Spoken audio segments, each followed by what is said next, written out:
Biology चल रहा है और इसमें हम कर रहे थे इंपॉर्टेंट टर्मिनोलॉजी।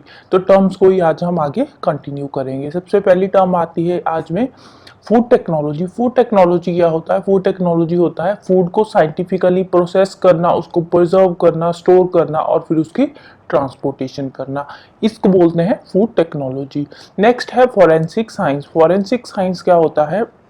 जब कोई भी क्रिमिनल एक्ट होता है, कोई भी क्राइम होता है, तो उस टाइम पे जो क्रिमिनल पर्सन होता है उस पर्सन के हम देखते हैं fingerprints, hand prints, palm prints या फुटप्रिंट्स, ये सब चीज़ों का जो हम एनालिसिस करते हैं, ये इस साइंस को हम बोलते हैं फॉरेंसिक साइंस।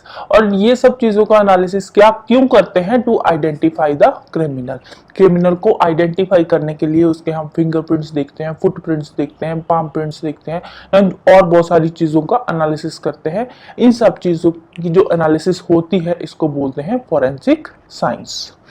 नेक्स्ट आता है फिशरी। फिशरी में आता है जो फिशेस की कैच करना, उनकी ब्रीडिंग कराना, रेयरिंग करना और उसकी मार्केटिंग करना, उसको बोलते हैं फिशरी। फॉरेस्ट्री में क्या आता है? फॉरेस्ट की डेवलपमेंट करना और उसकी मैनेजमेंट करना। फर्मेंटेशन क्या होता है? फर्मेंटेशन एक प्रोसेस है जिसमें हम इनकम्प्लीट ऑक्सीडेशन करते हैं। तो फर्मेंटेशन में क्या होता है? यीस्ट या बैक्टीरियल एक्टिविटी से हम जो फूड होते हैं उनकी जो फॉर्म है उसको चेंज कर देते हैं। जैसे कि जब हम शुगर की फर्मेंटेशन करते हैं तो उससे क्या बनता है? अल्कोहल बनता है। तो बेसिकली इथाइल अल्कोहल बनाने के लिए हम फर्मेंटेशन प्रोसेस का यूज करते हैं। नेक्स्ट है जेनेटिक्स। जेनेटिक्स क्या होता है? जेनेटिक्स होता है जो हेरिडिटरी कैरेक्टर ट्रांसमिशन होते हैं आगे, मतलब पेरेंट्स से उनके बच्चों में जो हेरिडिटरी कैरेक्टर्स ट्रांसमिशन होती है हेरिडिटरी कैरेक्टर्स की, उसको बोलते हैं जेनेटिक्स। उनकी जो भी स्टडी होती है, जैसे एक पेरेंट है, पेरेंट से उनके बच्चों में जो भी उसके हेरिडिटरी कैरेक्टर्स गए उनके बारे में स्टडी करने को बोलते हैं जेनेटिक्स। ग्रोथ क्या होती है? ग्रोथ होती है किसी भी ऑर्गेनिज्म की हाइट बढ़ना, उसका वेट बढ़ना, वॉल्यूम बढ़ना, साइज बढ़ना, ये सब चीजें क्या है? ये आती है ग्रोथ में। नेक्स्ट है जेनेटिक इंजीनियरिंग। जेनेटिक इंजीनियरिंग क्या होता है? कि जीन्स की ही मैनिपुलेशन करके ऑर्गेनिज्म को इंप्रूव करना। किसी भी ऑर्गेनिज्म की इंप्रूवमेंट करने के लिए हम उसके जो जीन्स होते हैं ना उसकी मैनिपुलेशन कर देते हैं, तो उसको बोलते हैं जेनेटिक इंजीनियरिंग। अब जीन्स की मैनिपुलेशन करना इतना आसान नहीं होता, ये काम साइंटिस्ट ही कर सकते हैं, नॉर्मल इंसान नहीं कर सकता। नेक्स्ट आता है गायनोकोलॉजी। गायनोकोलॉजी में हम फीमेल रिप्रोडक्टिव ऑर्गन्स को स्टडी करते हैं। गेरोनोटोलॉजी में हम एजिंग की स्टडी करते हैं। एजिंग की स्टडी मतलब कि किसी की एज के बारे में पता करना। गास्ट्रोएंट्रोलॉजी क्या होता है? एलिमेंट्री कैनाल्स की स्टडी करना और उससे रिलेटेड जितने भी डिसऑर्डर्स होते हैं उनको स्टडी करना है। एलिमेंट्री कैनाल क्या होती है? एलिमेंट्री कैनाल डाइजेस्टिव सिस्टम का एक पार्ट है।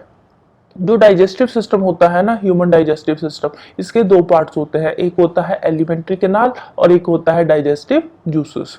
तो जो एलिमेंट्री कैनाल है इसमें क्या चीजें आ जाती है? इसमें माउथ आ गया, इसोफेगस आ गया और इसके अलावा स्टमक आ गया, स्मॉल इंटेस्टाइन, लार्ज इंटेस्टाइन, ये सब चीजें क्या किस में आती है? एलिमेंट्री कैनाल में आती है। क्योंकि जो फूड हमारे माउथ से लेकर एनस तक पहुंचता है, इसके बीच में जितने भी हमारे ऑर्गन्स आते हैं वो सारे एलिमेंट्री कैनाल का पार्ट है। तो इसलिए माउथ से फूड कहाँ जाता है? इसोफेगस में, स्टमक में, स्मॉल इंटेस्टाइन, लार्ज इंटेस्टाइन और एनस के थ्रू बाहर निकल जाता है। तो ये सारे के सारे जो ऑर्गन्स है ये एलिमेंट्री कैनाल का पार्ट है। इसके बारे में स्टडी करना, इससे रिलेटेड जितने भी डिसऑर्डर्स होते हैं उनके बारे में स्टडी करना, इसको बोलते हैं गैस्ट्रोएंट्रोलॉजी। नेक्स्ट है हाइपरटोनिक। हाइपरटोनिक और हाइपोटोनिक इन दोनों को हम एक साथ पढ़ेंगे। अब जो सोल्यूशन होता है ना उसमें अलग अलग सल्यूट कॉन्सेंट्रेशन होती है। अब जिस सोल्यूशन में हायर सल्यूट कॉन्सेंट्रेशन होती है उसको बोलते हैं हाइपरटोनिक सोल्यूशन, और जिस सोल्यूशन में सल्यूट कॉन्सेंट्रेशन कम होती है उसको बोलते हैं हाइपोटोनिक सोल्यूशन। ठीक है, तो हाइपरटोनिक और हाइपोटोनिक में यही डिफरेंस है, जिसमें सल्यूट कॉन्सेंट्रेशन ज्यादा होती है, हायर होती है, वो है हाइपरटोनिक, और जिसमें सल्यूट कॉन्सेंट्रेशन कम होती है उसको बोलते हैं हाइपोटोनिक सोल्यूशन। नेक्स्ट आता है हीमोथर्मिक। हीमोथर्मिक वो एनिमल्स होते हैं जिनका बॉडी टेम्परेचर कांस्टेंट रहता है, तो उनको बोलते हैं हीमोथर्मिक एनिमल्स भी बोलते हैं या फिर वार्म ब्लडेड एनिमल्स भी बोलते हैं। नेक्स्ट है हिस्टोलॉजी। हिस्टोलॉजी में हम टिश्यू ऑर्गेनाइजेशन की स्टडी करते हैं, टिश्यू के स्ट्रक्चर्स को स्टडी करते हैं with the help of microscope. क्योंकि जो टिश्यू होते हैं ना बहुत छोटे छोटे ऑर्गेनिजम्स होते हैं, ऑर्गेनिज्म नहीं बोलेंगे, हमारी बॉडी के पार्ट्स या टिश्यू हमारी बॉडी में ही होते हैं। तो जो टिश्यू इतने छोटे छोटे होते हैं, माइक्रोस्कोप की हेल्प के बिना इनको देखना मुश्किल है, नेक्ड आई से हम इनको नहीं देख सकते। इसीलिए जो टिश्यू की स्टडी करना, उनके स्ट्रक्चर के बारे में स्टडी करना with the help of microscope, उसको बोलते हैं हिस्टोलॉजी। हाइजीन क्या होता है? हाइजीन होता है बेसिकली क्लीनलीनेस, साफ सफाई रखना, वो होता है हाइजीन। तो हाइजीन में क्या आता है? Science of taking care of health and prevent disease specially through cleanliness, साफ सफाई रखना सो दैट कि हम बीमारियों को दूर रख सके और हेल्दी रह सके। नेक्स्ट है हाइड्रोपोनिक्स। हाइड्रोपोनिक्स में हम ग्रोइंग प्लांट्स की स्टडी करते हैं जो कि पानी में होते हैं, जो पानी में प्लांट्स होते हैं ना, उनकी स्टडी करना, उसको बोलते हैं हाइड्रोपोनिक्स। नेक्स्ट है हेमाटोलॉजी। हेमाटोलॉजी में हम ब्लड की स्टडी करते हैं। नेक्स्ट है हेपेटोलॉजी। हेपेटोलॉजी में हम लीवर की स्टडी करते हैं। इस्थियोलॉजी में फिशेस की स्टडी करते हैं। इम्यूनोलॉजी में हम इम्यून सिस्टम की स्टडी करते हैं। इम्यून सिस्टम बॉडी में बहुत जरूरी होता है, क्योंकि जिस पर्सन की इम्यूनिटी ज्यादा होगी वो उतना ज्यादा डिजीजेस को रेजिस्ट कर पाएगा। यहाँ पे इम्यूनिटी खत्म हो जाती है, वहां पे फिर बर्थडे की कहानी भी खत्म हो जाती है। तो इम्यून सिस्टम की स्टडी करना भी बहुत जरूरी होता है, और जो इम्यून सिस्टम की स्टडी होती है उसको बोलते हैं इम्यूनोलॉजी। नेक्स्ट है क्लोलॉजी। क्लोलॉजी होता है ह्यूमन ब्यूटी को स्टडी करना।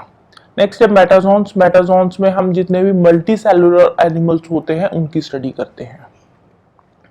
नेक्स्ट है मोनोइशियस। मोनोइशियस क्या होता है? वो प्लांट्स जिनमें मेल और फीमेल फ्लावर्स दोनों ही होते हैं, उनको बोलते हैं मोनोइशियस। मॉर्फोलॉजी में हम एक्सटर्नल स्ट्रक्चर की स्टडी करते हैं ऑर्गेनिज्म के। माइक्रोबायोलॉजी में हम माइक्रो ऑर्गेनिजम्स की स्टडी करते हैं, जैसे कि वायरस हो गया, बैक्टीरिया, एल्गाई, फंगाई, प्रोटोजोआ, इन सब की स्टडी करने को बोलते हैं माइक्रोबायोलॉजी। नेक्स्ट है मॉलिक्यूलर बायोलॉजी। मॉलिक्यूलर बायोलॉजी में हम मॉलिक्यूल्स की स्टडी करते हैं जो कि लिविंग ऑर्गेनिज्म की बॉडी के अंदर हमें मिलते हैं, उन सबको स्टडी करने को बोलते हैं मॉलिक्यूलर बायोलॉजी। मेडिसिन में हम स्टडी करते हैं ट्रीटिंग डिजीजेस बाय ड्रग, के ड्रग के थ्रू किसी डिजीज को कैसे ठीक करना है, उसकी स्टडी को बोलते हैं मेडिसिन। इसीलिए नॉर्मली जब आपको टेम्परेचर होता है या छोटी मोटी बीमारी होती है तो आप मेडिसिन वाले डॉक्टर के पास जाते हो। क्यों? क्योंकि उसको पता होता है कि किसी भी दवाई से किसी बीमारी को कैसे ठीक करना है। नेक्स्ट है मैमोग्राफी। मैमोग्राफी में हम ब्रेस्ट कैंसर के बारे में पढ़ते हैं। Next mycology. माइकोलॉजी में फंगाई की स्टडी होती है। मर्मेकोलॉजी। मर्मेकोलॉजी में एंट्स की स्टडी होती है। Mixed farming. मिक्स्ड फार्मिंग क्या होता है? जिसमें फार्मिंग भी होती है और एनिमल हस्बेंड्री भी होती है। जैसे कि कई लोग क्या करते हैं, एक तो खेती करते हैं, फार्मिंग करते हैं, कुछ क्रॉप्स उगा ली, साथ ही साथ घर पे गाय भैंस रख लेते हैं और डेयरी फार्मिंग का काम भी शुरू कर देते हैं। तो जो दोनों काम मिलकर करते हैं उनको बोलते हैं मिक्स्ड फार्मिंग। नेक्स्ट आते हैं न्यूट्रिएंट्स। न्यूट्रिएंट्स क्या होते हैं? ये केमिकल सब्सटेंस होते हैं जो हम एज अ फूड जिनको हम लेते हैं। वो ये वाले जो केमिकल सब्सटेंसेस होते हैं ये हमारी फंक्शनिंग के लिए, बॉडी फंक्शनिंग के लिए, हमारी ग्रोथ के लिए और हमारी हेल्थ के लिए बहुत जरूरी होते हैं। नेक्स्ट है नैनो टेक्नोलॉजी। नैनो टेक्नोलॉजी होता है बहुत ही छोटी छोटी चीजों को स्टडी करना। तो साइंस ऑफ वेरी स्मॉल चीजों को जो स्टडी करते हैं उसको बोलते हैं नैनो टेक्नोलॉजी। नैनो टेक्नोलॉजी में बेसिकली हम जो डिवाइसेस होते हैं, मटेरियल होता है, उसको हम मैन्युपुलेट करके उसको, उसका जो साइज है वो छोटा करके एटॉमिक लेवल तक ले आते हैं, तो उसको बोलते हैं नैनो टेक्नोलॉजी।